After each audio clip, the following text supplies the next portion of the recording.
प्रिय विद्यार्थियों, हमने पिछले टर्म के अंतर्गत पिछले वीडियो के अंतर्गत प्रशांत महासागर की जो विभिन्न प्रकार की नदियां और उसके बेसिन प्रदेश पाए जाते थे उसका अध्ययन किया।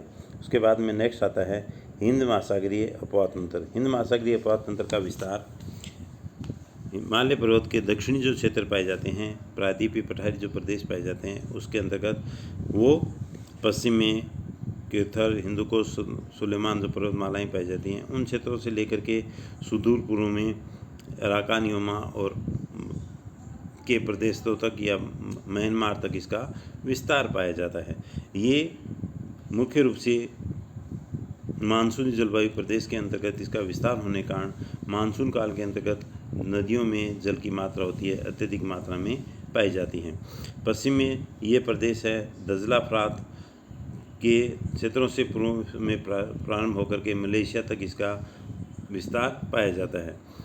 तो इन क्षेत्रों के अंतर्गत जो प्रमुख रूप से जो नदियां पाई जाती हैं, उस नदियों के अंतर्गत विभिन्न प्रकार की ऊंची जो पर्वत श्रेणियां, पठारी प्रदेश और अपने मार्ग परिवर्तन के लिए या बाढ़ के लिए भी इसका प्रमुख स्थान पाया जाता है।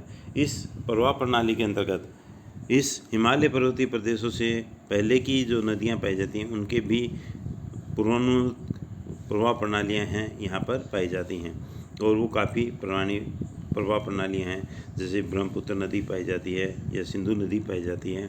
इसी प्रकार से दक्षिण भारत की जो प्रायद्वीपीय जो नदियाँ पाई जाती हैं वो उसमें भी प्राचीन काल की या बहुत ही पहले की अपवाद प्रणालियाँ हैं पाई जाती हैं और उसमें जैसे जैसे उत्थान की प्रक्रिया होती गई वो नदियाँ हैं उसमें निम्न कटाव की ओर या निम्नतम की ओर से कटाव होने के कारण उनकी विभिन्न प्रकार के गहरी घाटियाँ बनी और गहरी घाटियों के साथ साथ विभिन्न प्रकार के डेल्टाई प्रदेशों का इन्होंने निर्माण किया।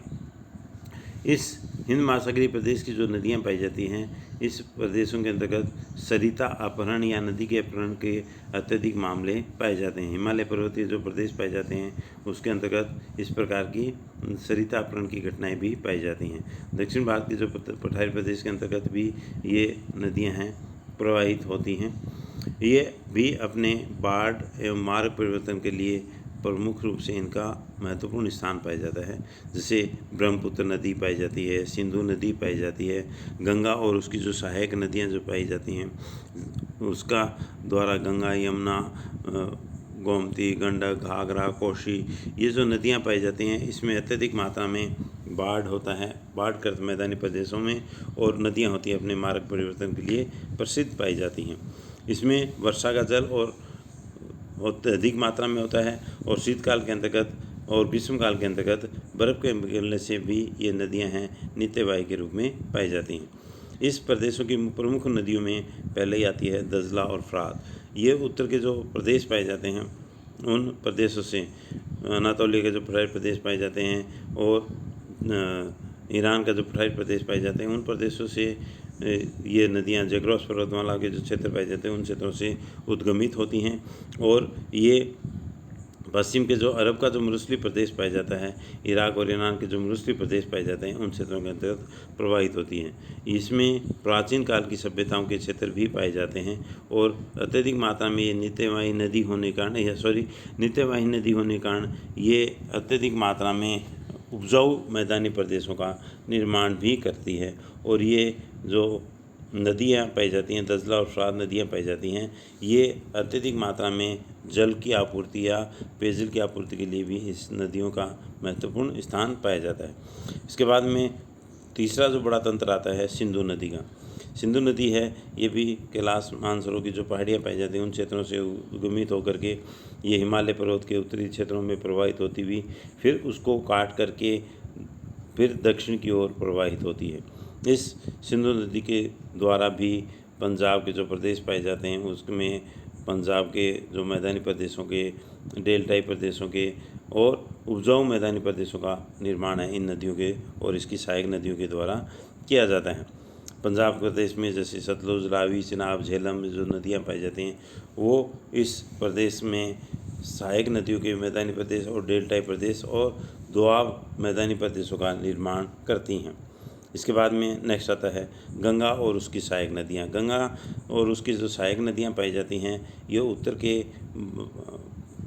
मैदानी प्रदेशों में का बहुत ही इसके उत्तर के मैदानी प्रदेशों के निर्माण में इस नदियों और उसके सहायक नदियों के गंगा यमुना की जो सहायक नदियाँ पाई जाती हैं उनका इसके निर्माण में बहुत ही बड़ा योगदान पाया जाता है।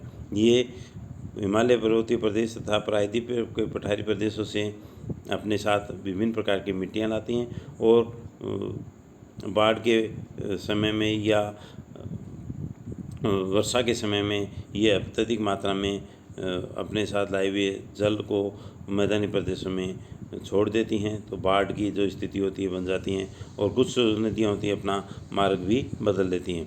इसकी प्रमुख जो सहायक नदियाँ पाई जाती हैं जैसे यमुना पाई जाती है, गोमती पाई जाती है, गंडक पाई जाती है, घाघरा पाई जाती है, कौशिक है, ये उत्तर में हिमालय पर्वतीय प्रदेशों से प्रवाहित होती हैं। इसी प्रकार से दक्षिण के जो प्रायद्वीपीय पठारी प्रदेश पाए जाते हैं उससे जैसे चंबल है, सोन नदी पाई जाती है और विभिन्न प्रकार की छोटी छोटी नदियाँ होती हैं वो इसमें आकर के मिल जाती हैं।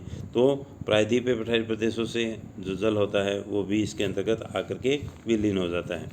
इसके बाद में बड़ा तंत्र पाया जाता है ब्रह्मपुत्र नदी। ब्रह्मपुत्र नदी भी ये पूर्वोन्मुख प्रणाली की यही उदाहरण पाया जाता है। ये हिमालय के समानांतर प्रवाहित होती हुई ये अरुणाचल प्रदेश के जो क्षेत्र पाए जाते हैं उन क्षेत्रों से आकर के भारत में प्रवेश करती है और प्रवेश करके आसाम की जो घाटी पाई जाती है उस आसाम की घाटी और बांग्लादेश में प्रवाहित होती हुई ये बंगाल की खाड़ी में जाकर के अपने डेल्टाई प्रदेशों का निर्माण करती है। इस नदी में भी बाढ़ कर क्रियाएँ हैं अधिक मात्रा में पाई जाती हैं। कुछ जो नदियाँ पाई जाती हैं या इसकी जो सहायक नदियाँ पाई जाती हैं उसमें मार्ग परिवर्तन की घटनाएं भी अत्यधिक मात्रा में पाई जाती हैं। इसके बाद में आता है इरावदी नदी। इरावदी नदी भी अराकानीयुमा पर्वतमालाओं के जो क्षेत्र पाए जाते हैं उन क्षेत्रों से उद्गमित होकर के म्यांमार के मैदानी प्रदेशों का ये निर्माण करती हैं। इसके बाद में नेक्स्ट आता है चिंदविन नदी।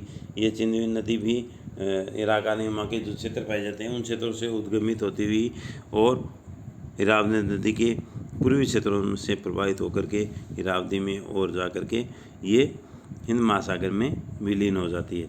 इसके बाद में आता है दक्षिण भारत के प्रदेशों की या प्रायद्वीपीय पठारी प्रदेश की प्रमुख नदियाँ, जिसमें पहला आता है गोदावरी, ताप्ती, कृष्णा, कावेरी और पश्चिमी घाट की जो नदियाँ हैं वो इसके अंतर्गत सम्मिलित की जाती हैं।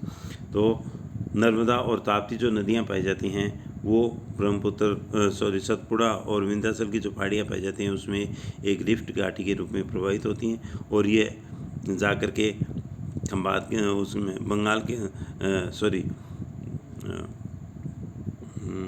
अरब सागर में जाकर के विलीन हो जाती हैं और ये जो नदियाँ होती हैं एस्चुरी का निर्माण करती हैं। इसी के कुछ जो क्षेत्र पाए जाते हैं पश्चिमी घाट की जो नदियाँ पाई जाती हैं वो भी इसी श्रेणी के अंतर्गत या भूमध्य सागर में गिरने वाली नदियाँ पाई जाती हैं। ये सादरीज की जो पहाड़ियाँ पाई जाती हैं, गोवा की पहाड़ियाँ पाई जाती हैं, दक्षिण में जो केरल की पहाड़ियाँ पाई जाती हैं उन क्षेत्रों से नदियाँ उद्गमित होती हैं और मानसून के समय में ये अत्यधिक मात्रा में तीव्र गति से प्रवाहित होती हुई अरब सागर में इसमें अधिकांश नदियाँ हैं एस्चुरी का निर्माण करती हैं। जबकि दूसरी ओर इन्हीं सादरीज पर्वतमालाओं से विंध्याचल सतपुड़ा की जो पर्वतमालाएँ पाई जाती हैं, दक्षिण में जो बेंगलोर के जो आसपास के पठारी क्षेत्र पाए जाते हैं या अन्नामलाई की जो पहाड़ियाँ पाई जाती हैं, नीलगिरी की जो पहाड़ियाँ पाई जाती हैं, इन क्षेत्रों से भी विभिन्न प्रकार की जो नदियाँ होती हैं वो डेवलप होती हैं, जिसमें गोदावरी है, कृष्णा है, कावेरी हैं, ये नदियाँ हैं मुख्य रूप से। और जैसे तुंगभद्रा पाई जाती है, भद्रा नदी पाई जाती है। तो इस प्रकार की जो नदियाँ हैं वो इन डेल्टाई प्रदेशों से उद्गमित होती हैं उन प्रायद्वीपीय पठारी प्रदेशों से उद्गमित होती हैं। कुछ क्षेत्रों के अंतर्गत ये आयताकार या वलयाकार प्रवाह प्रणाली का निर्माण करती हैं और कुछ जो नदियां हैं वृक्षनुमा प्रवाह प्रणाली का निर्माण भी करती हैं। ये नदियां काफ़ी प्राचीन समय से प्रवाहित हो रही हैं। तो इसके जो डेल्टाई प्रदेश पाए जाते हैं उसमें अवसादीकरण की जो प्रक्रिया हो वो अत्यधिक मात्रा में हो चुकी है और इसमें अपरदन के द्वारा लाए हुए जो पदार्थ होते हैं उसमें डेल्टाई प्रदेशों का ये या बाढ़ग्रस्त मैदानी प्रदेशों का निर्माण भी कर देती हैं। लेकिन जो अधिकांशतः ये नदियाँ होती हैं बाढ़ग्रस्त मैदानी प्रदेशों का कम ही निर्माण कर पाती हैं। कुछ समय में या मानसून अधिक होने से सक्रिय होने से ही इसमें बाढ़ की क्रियाएँ होती हैं संपन्न होती हैं। इसमें भी मैदानी प्रदेशों का निर्माण इन नदियों के द्वारा किया गया है। जो प्रायद्वीप पठारी प्रदेश के जो प्रदेश पाए जाते हैं उसमें काली मिट्टी, पीली मिट्टी के जो प्रदेश पाए जाते हैं वो इस श्रेणी के अंतर्गत आते हैं। इसके बाद में आता है आर्कटिक महासागरीय अपवाह तंत्र। ये भी एशिया महाद्वीप के उत्तरी क्षेत्रों में पाए जाने वाला बड़ा विशाल तंत्र पाया जाता है। जो यूराल पर्वत के जो क्षेत्र पाए जाते हैं उसमें आर्कटिक प्रदेशों से लेकर के बेरिंग जलसमूह तक इसके विस्तार पाए जाते हैं। ये एशिया महाद्वीप का सबसे बड़ा अपवाह तंत्र पाया जाता है और इसमें मध्य से या मध्य एशियाई जो क्षेत्र पाए जाते हैं उस क्षेत्रों से उत्तर की ओर आर्कटिक सागर की ओर बहने वाली जो नदियां हैं उसको इसके अंतर्गत सम्मिलित किया जाता है। ये नदियां भी अधिकांशतः वृक्षनुमा प्रवाह प्रणाली का निर्माण करती हैं। इसके जो क्षेत्र पाए जाते हैं आर्कटिक महासागर में गिरने से पूर्व या उसके जो क्षेत्र पाए जाते हैं उन क्षेत्रों में जब डेल्टाई प्रदेशों का निर्माण करती है तो उसके अंतर्गत जल का जमाव हो जाता है, तो वहाँ पर विभिन्न प्रकार की परमाफ्रॉस्ट की क्रियाएँ हो जाती हैं और शीतकाल के अंतर्गत इस नदियों के मुहाने होते हैं या इनका जो बहाव क्षेत्र पाया जाता है वो दलदल के रूप में जमा हो जाता है या बर्फ़ के रूप में जम जाते हैं और दलदली प्रदेशों का निर्माण करते हैं। इस प्रदेश की प्रमुख नदियों में ओब जो नदी पाई जाती है ये मध्य एशिया से डेवलप होकर के 3880 किलोमीटर प्रवाहित होकर के ये आर्कटिक महासागर में मिल जाती है। ये नदी भी वृक्षनुमा प्रवाह प्रणाली का निर्माण करती है। दूसरी आती है येनिसी। ये नदी भी लगभग 3314 किलोमीटर प्रवाहित होकर के मध्य साइबेरिया के जो प्रदेश पाए जाते हैं उसके अंतर्गत प्रवाहित होती हुई उत्तर में आर्कटिक सागर में जाकर के और डेल्टाई प्रदेशों का निर्माण कर देती है। इसके बाद में तीसरा आता है लीना। लीना नदी भी पूर्वी एशियाई जो क्षेत्र पाए जाते हैं उन क्षेत्रों के जो पठारी और पर्वतीय प्रदेश पाए जाते हैं उन क्षेत्रों से उद्गमित होकर के 4220 किलोमीटर प्रवाहित होकर के ये भी आर्कटिक महासागर के अंतर्गत मिल जाती हैं। इसके अलावा इस अपवाह तंत्र के अंतर्गत छोटी छोटी नदियाँ और भी पाई जाती हैं जो पूर्व में अल्टाई जो पर्वतमालाएँ क्षेत्र पाए जाते हैं उन क्षेत्रों के अंतर्गत उद्गमित होती हैं और अल्टाई है, तान सान है, उन क्षेत्रों के अंतर्गत उद्गमित होकर के वो उन आंतरिक प्रदेशों या आर्कटिक महासागर में जाकर के विलीन हो जाती है। इंदिगिरी का है, कोलिमा है, यना है, इस प्रकार की अन्य सहायक नदियाँ भी पाई जाती हैं उनकी जो इस प्रदेश के अंतर्गत प्रवाहित होकर के उत्तर में आर्कटिक महासागर में जाकर के विलीन हो जाती हैं। इसके बाद में नेक्स्ट जो क्लासिफिकेशन आता हुआ आता है एटलांटिक आंतरिक अपवाह तंत्र। ये भी आंतरिक अपवाह तंत्र है। जैसे मैंने पहले बताया था आपको पिछली क्लास में कि आंतरिक अपवाह तंत्र क्या होता है। जब नदी का जल किसी ऊंचे क्षेत्र से या पर्वतीय क्षेत्रों से उद्गमित होकर के मैदानी प्रदेश में आकर के उन क्षेत्रों में फैल जाता है या नदी होती है समाप्त हो जाती है तो उसे आंतरिक अपवाह तंत्र कहा जाता है। ये यहाँ का जल होता है या इन नदियाँ अपने साथ लाए हुए पानी को किसी बड़े सागरीय क्षेत्र में या बड़े महासागरीय क्षेत्र के अंतर्गत या बड़े सागरीय वाटर बॉडीज के अंतर्गत ये ला करके नहीं या जा करके विलीन नहीं होती हैं। इस कारण से इसे आंतरिक अपवाह तंत्र कहा जाता है। ये अनातोलिया के पठारी प्रदेशों से लेकर के मंचूरिया तक फैला हुआ पाया जाता है। इसमें मध्य एशिया के कजाकिस्तान, उज़्बेकिस्तान, तुर्कमेनिस्तान के जो क्षेत्र पाए जाते हैं, मंगोलिया के जो क्षेत्र पाए जाते हैं उन क्षेत्रों से तथा चीन का जो मंचूरिया प्रदेश पाया जाता है उन क्षेत्रों तक ये फैला हुआ प्रदेश पाया जाता है। इसमें वर्षा की ज्वाला या बर्फ़ के पिघलने से इसमें जल की प्राप्ति होती है। इससे आंतरिक सागरीय क्षेत्रों तथा विभिन्न प्रकार के झीलों का निर्माण है इस नदियों के द्वारा किया जाता है या जाकर के आंतरिक सागरों में और झीलों में जाकर के ये नदियाँ होती हैं मिल जाती हैं। जैसे कैस्पियन सागर है, काला सागर है, बेकाल झील है, अरल सागर है, बालकस झील है, लोबनौर झील हैं। इस प्रकार की छोटी बड़ी झीलों का निर्माण है इन नदियों के द्वारा किया जाता है।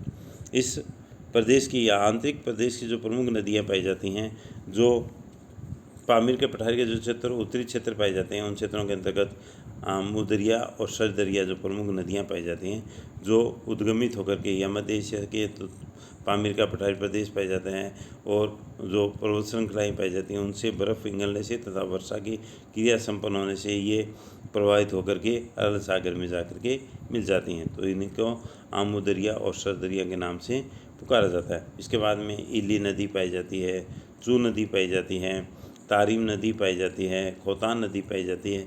ये भी इस आंतरिक प्रदेश की प्रमुख नदी के रूप में पाई जाती हैं। इसके बाद में नेक्स्ट आता है भूमध्य सागरीय अपातंत्र। भूमध्य सागरीय अपातंत्र है वो एशिया महाद्वीप के सुदूर पश्चिम में कुछ छोटे क्षेत्र के अंतर्गत ही इसका विस्तार पाया जाता है। ये केवल भूमध्य सागरीय जो क्षेत्र होते हैं उसके अंतर्गत इसका विस्तार पाया जाता है। ये उत्तर में टर्की से लेकर के दक्षिण में अफ्रीका के जो तटवर्ती प्रदेश पाए जाते हैं या लाल सागर तक इसका विस्तार पाया जाता है। टर्की है, सीरिया है, लेबनान है, इज़राइल है, जॉर्डन है, साइप्रस है। इन क्षेत्रों के अंतर्गत जहाँ पर भूमध्य सागरीय जलवायु पाई जाती है, उन क्षेत्रों के अंतर्गत इन नदियों का इस अपातंत्र का विस्तार पाया जाता है। इस प्रदेश के अंतर्गत कुछ आंतरिक सागरीय क्षेत्र भी जैसे डेड सी पाया जाता है, मध्य सागर पाया जाता है, और कुछ जो नदियां हैं आर्मेनिया और टर्की के जो पठारी प्रदेश पाए जाते हैं, उन पठारी प्रदेशों से उद्गमित होती हैं और जाकर के भूमध्य सागर के जो क्षेत्र होते हैं उसके अंतर्गत विलीन हो जाती हैं। इन नदियों का कोई विशेष आर्थिक महत्व नहीं पाया जाता है। बड़े मैदानी प्रदेश या डेल्टा प्रदेशों का ये निर्माण नहीं करती हैं। ये पूर्ण रूप से वर्षा पर आधारित या शीतकाल में वर्षा की जब की प्राप्ति होती है या पश्चिमी चक्रवातों से जब वर्षा प्राप्त होती है तो ये जल की आपूर्ति करती हैं। इसकी प्रमुख जो नदियाँ पाई जाती हैं मनीषा, मेंटिस और ओरोनेटस जो नदी पाई जाती हैं वो इसकी प्रमुख नदियाँ हैं जो टर्की के जो पठारी प्रदेशों से उद्गमित होकर के वो जाकर के। इसके अलावा लेबनान और साइप्रस के क्षेत्र पाए जाते हैं। शीतकाल में जब वर्षा होती है या पश्चिमी विक्षोभ आते हैं तो कुछ वर्षा का जल होता है अवनलिका के रूप में और नदी के रूप में बह करके जाकर के भूमध्य सागर के क्षेत्रों में विलीन हो जाता है। तो ये अपातंत्र का आपका टॉपिक है, पूरा होता है। अब अगला हम जलवायु के बारे में अध्ययन करेंगे।